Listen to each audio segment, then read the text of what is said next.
dis, souvent une image peut valoir plus de 10 000 mots. En regardant cette vidéo, je pense que ça vous donne un aperçu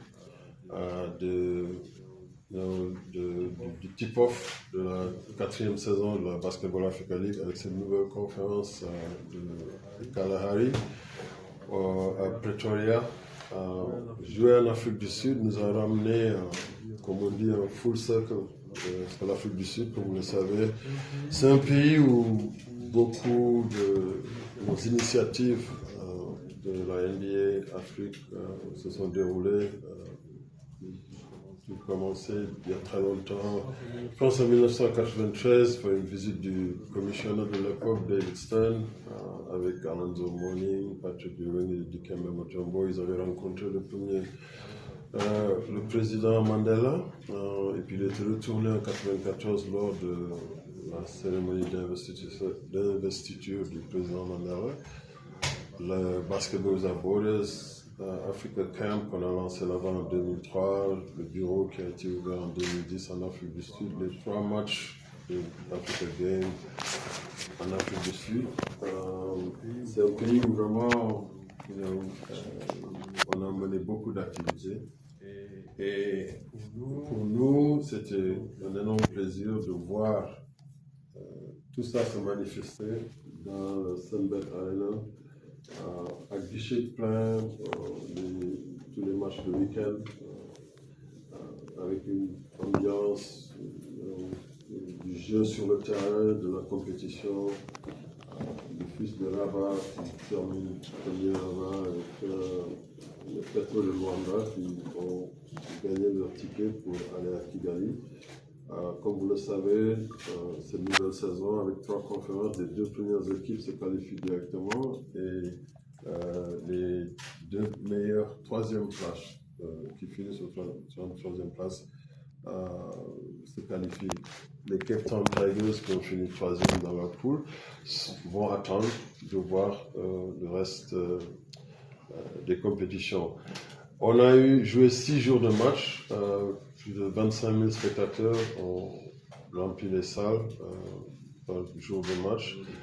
Et surtout, tout ce que vous avez vu là sur la vidéo, c'est l'objectif d'infuser le divertissement, la musique, vraiment du show. Je pense que les retours qu'on a eus, le feedback des fans, des supporters, et aussi des joueurs étaient très positifs. Alors, nous sommes en train de nous préparer pour la prochaine étape, qui est la conférence du Nil, qui va se jouer en Égypte, au Caire, du 19 au 27 avril prochain. Nous attendons vraiment le même engouement. Al-Ahli, vainqueur de la BAL l'année dernière, qui est champion d'Égypte aussi. Et aussi il y a Al-Ahli de la Libye qui va jouer là-bas avec les City Oilers qui reviennent pour la 2e fois dans cette conférence du Nil, et aussi les Bangui Sporting Club, c'est un club de la République centrafricaine qui participe dans la Basketball Africa League pour la première fois. Alors, nous sommes très enthousiastes et excités par rapport à la conférence Nil, mais aussi nous avons voulu ici partager avec vous tout notre enthousiasme par rapport à la conférence du Sahara qui va avoir lieu au Sénégal du 4 au 12 mai, Dakar Arena. L'AS Douane, qui est champion du Sénégal, qui revient, qui avait fini 2e l'année dernière lors de la 3e saison de la Basketball Africa League. L'AS Douane qui va accueillir, on est très heureux de voir Jean-Jacques Boissy revenir dans le rang, un joueur qui avait vraiment explosé l'année dernière, qui avait marqué notre 4e saison. Il était premier choix, First Team All BAL, et puis il est aussi dans l'équipe de First Team All Defensive. Ça fait plaisir de voir des jeunes qui utilisent la plateforme pour s'exposer et qui reviennent. Et c'est comme ça qu'on va développer cette ligue avec du talent de souche. Il y a l'équipe du Rwanda, APR, qui va être ici aussi, et aussi l'équipe du Nigeria, des Rivers Hoopers, qui avait participé à la première saison de la Basketball Africa League dans la bulle à Kigali en 2021. Et puis après, pour fermer ce carré, il y a l'US Monastir qui était champion de la BAL en 2022. Et encore une fois, 2 équipes se qualifieront d'office pour la conférence des Nils et 2 équipes se qualifieront d'office aussi pour la conférence du Sahara, en plus des 2 meilleurs troisièmes pour leur ticket à Kigali. À Kigali, on l'a annoncé plus tôt, on a changé un peu le format. Chaque équipe jouera au minimum 2 matchs. Il y aura un premier tour où ce sera pour classer les équipes et puis faire des match-ups croisés pour aller sur les éliminatoires. Alors, je pense que c'est quelque chose qui réjouit nos fans et les équipes aussi qui vont voyager sur Kigali et qui auront au minimum 2 matchs de basket à jouer. Notre objectif, c'est d'attirer le plus grand nombre de fans, de leur donner l'opportunité d'avoir l'expérience de notre ligue, aussi bien pour les fans qui veulent accéder au terrain. Nous essayons au mieux possible de rendre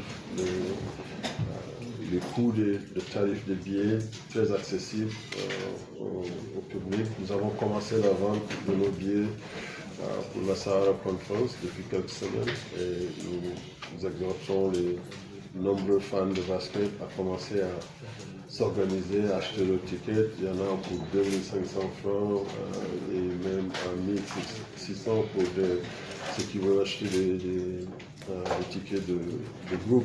Nous démarchons des écoles, nous essayons aussi de mobiliser des communautés, surtout pour des jeunes qui viennent voir ce produit actif africain qui est ici pour permettre aux talents africains de s'exprimer, mais aussi on est en train de créer une véritable industrie autour du basketball, une véritable industrie autour du divertissement pour créer aussi des opportunités de travail pour des jeunes. On utilise beaucoup de volontaires et aussi on utilise des fournisseurs de la place. L'année dernière, par exemple, et quand on parle de la BAL comme une locomotive économique, c'est que les activités qui s'affairent autour du match de basket génèrent de la plus-value pour l'économie locale, favorisent le tourisme. Et je le rappelle, le Rwanda Development Board est notre partenaire fondateur et où on a renouvelé pour 5 ans. Et parce qu'il y a un impact réel.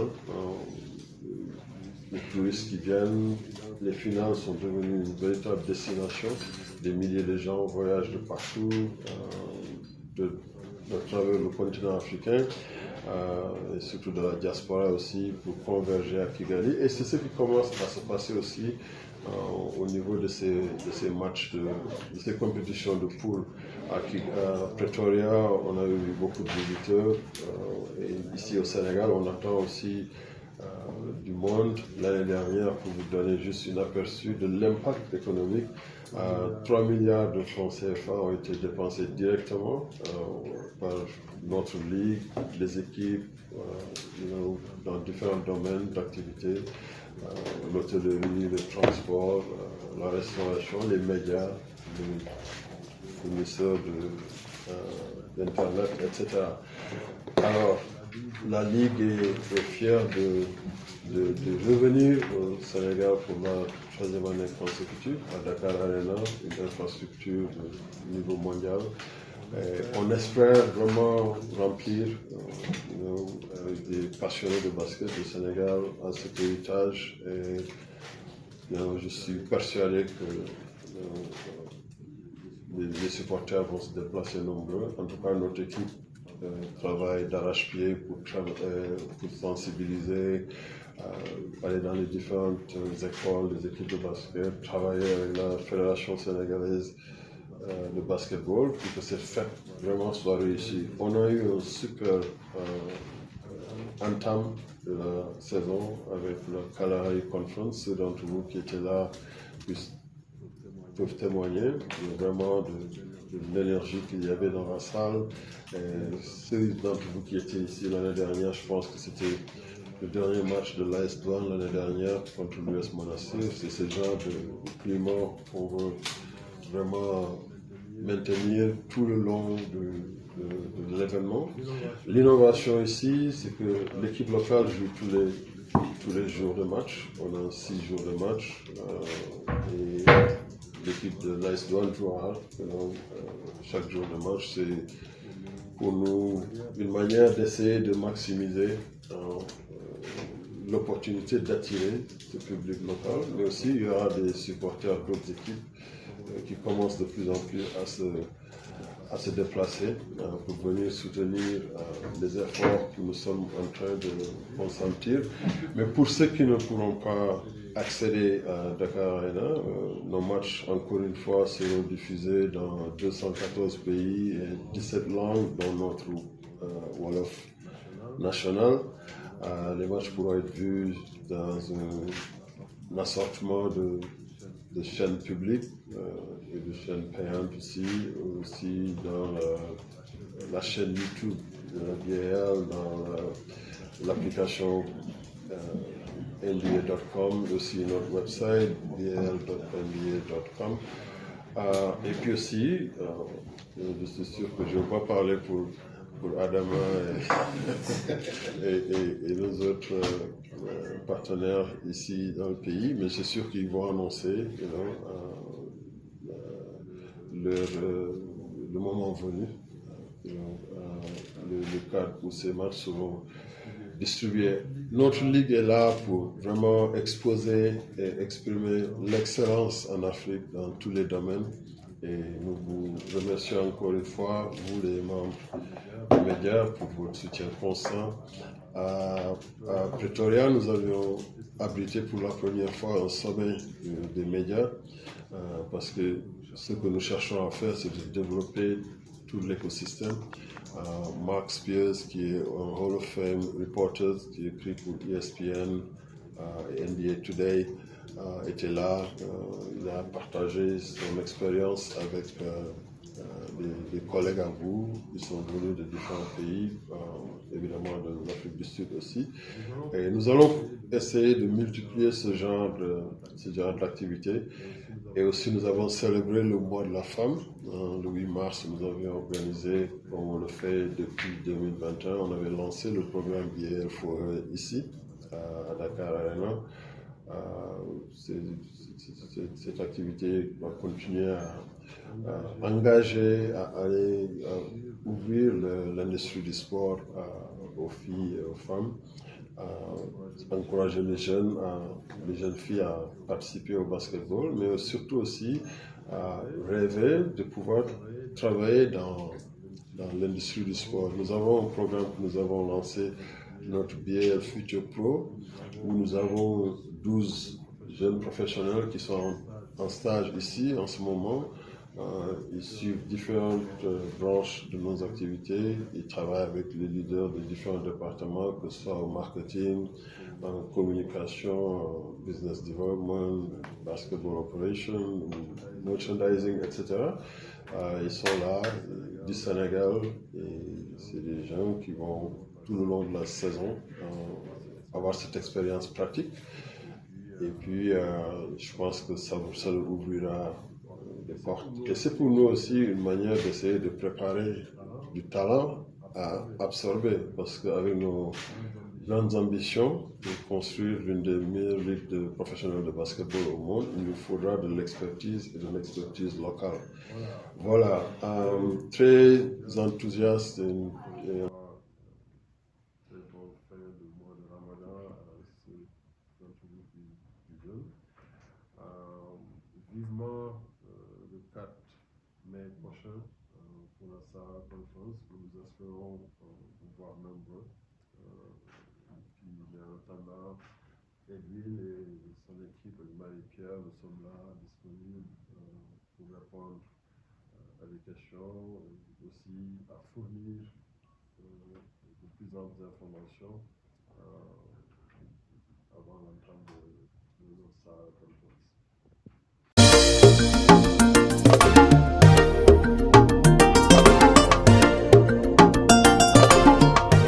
Dakar 24 Info, l'information sur mesure.